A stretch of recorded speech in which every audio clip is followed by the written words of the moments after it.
Part 3, My Shore Adventure. Chapter 13, How I Began My Shore Adventure. The appearance of the island when I came on deck next morning was altogether changed. Although the breeze had now utterly ceased, we had made a great deal of way during the night, and were now laying becalmed about half a mile to the southeast of the low eastern coast. Gray-colored woods covered a large part of the surface.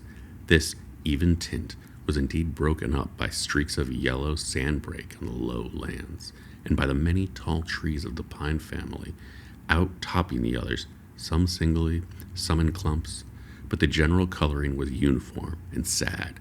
The hills ran up clear above the vegetation in spires of naked rock. All were strangely shaped, and the spyglass, which was by 300 or 400 feet the tallest of the island, was likewise the strangest in configuration, running up sheer from almost every side, and then suddenly cut off at the top like a pedestal to put a statue on.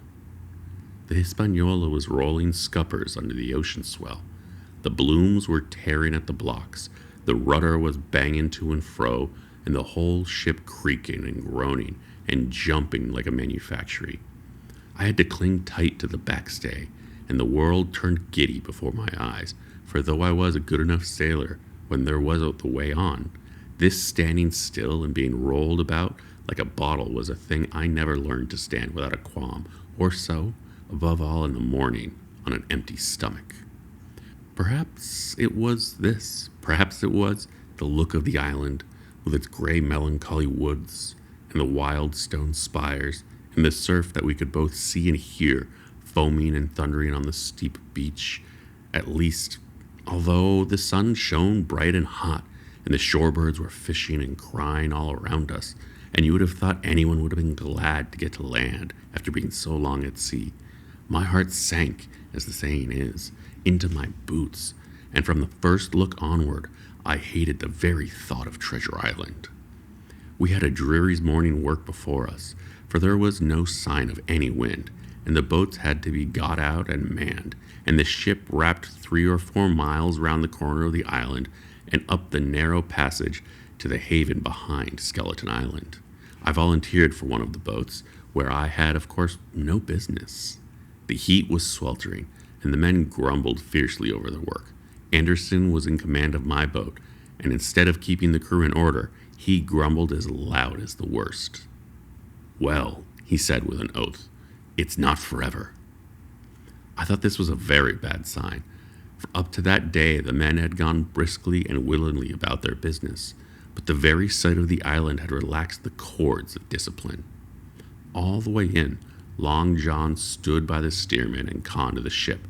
He knew the passage like the palm of his hand, and though the man on the chains got everywhere more water than was down on the chart, John never hesitated once. "There's a strong scour with the ebb," he said, "and this here passage has been dug out, in a manner of speaking, with a spade." We brought up just where the anchor was on the chart, about 1/3 of a mile from each shore, the mainland on one side and Skeleton Island on the other.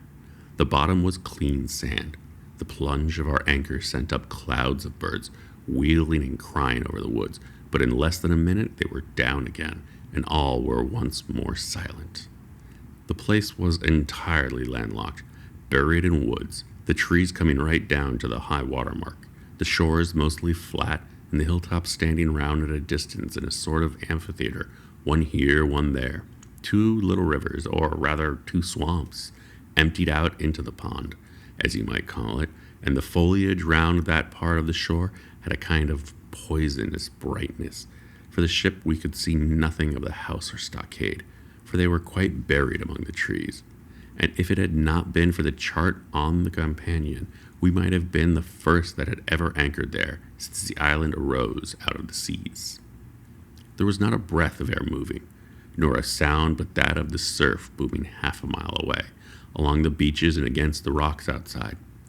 A peculiar stagnant smell hung over the anchorage, a smell of sodden leaves and rotting tree trunks. I observed the doctor sniffing and sniffing like something tasted a bad egg. "I don't know about treasure," he said, "but I'll stake my wig there's fever here." the conduct of the men had been alarming on the boat, it became truly threatening when they had come aboard. They lay about the deck, growling together in talk.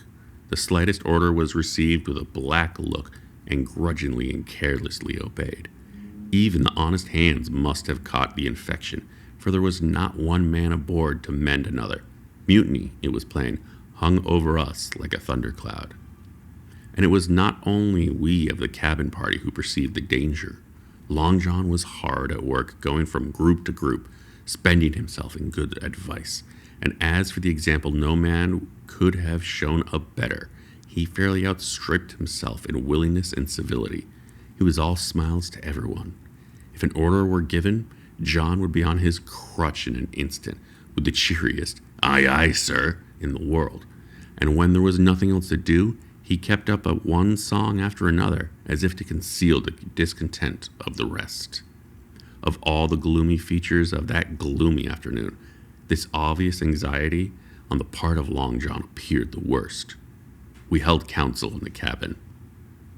"Sir," said the captain, "if I risk another order, the whole ship will come about our ears by the run. You see, sir, here it is. I get a rough answer, do I not?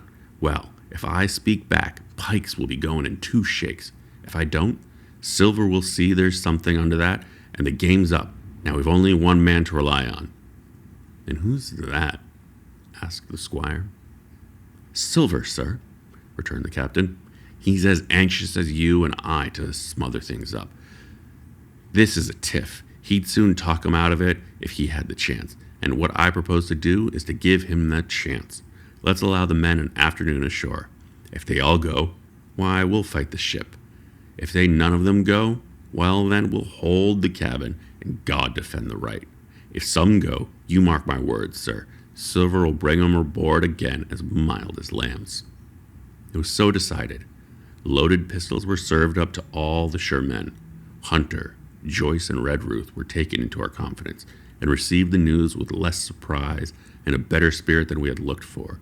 And then the captain went on deck and addressed the crew. "My lads," he said, "we've had a hot day and are all tired and out of sorts. A turn ashore will hurt nobody. The boats are still in the water. You can take the gigs, and as many as please may go ashore for the afternoon. I'll fire a gun half an hour before sundown." I believe the silly fellows must have thought they would have broke their shins of treasure as soon as they were landed, for they all came out of their skulls in a moment and gave a cheer that started the echo in a faraway hill and sent the birds once more flying and squalling around the anchorage.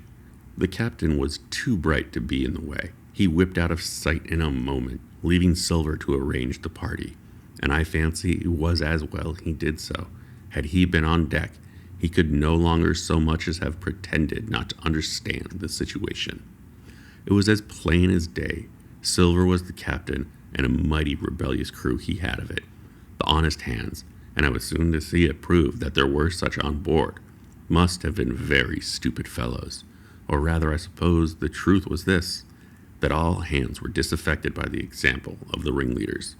Only some more, some less, and a few, being good fellows in the main, could neither be less nor driven any further.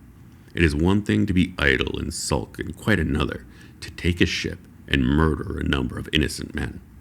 At last, however, the party was made up. 6 fellows were to stay on board, and the remaining 13, including Silver, began to embark. Then it was that there came into my head the first of the mad notions that contributed so much to save our lives. If 6 men were left by Silver, it was plain our party could not take and fight the ship.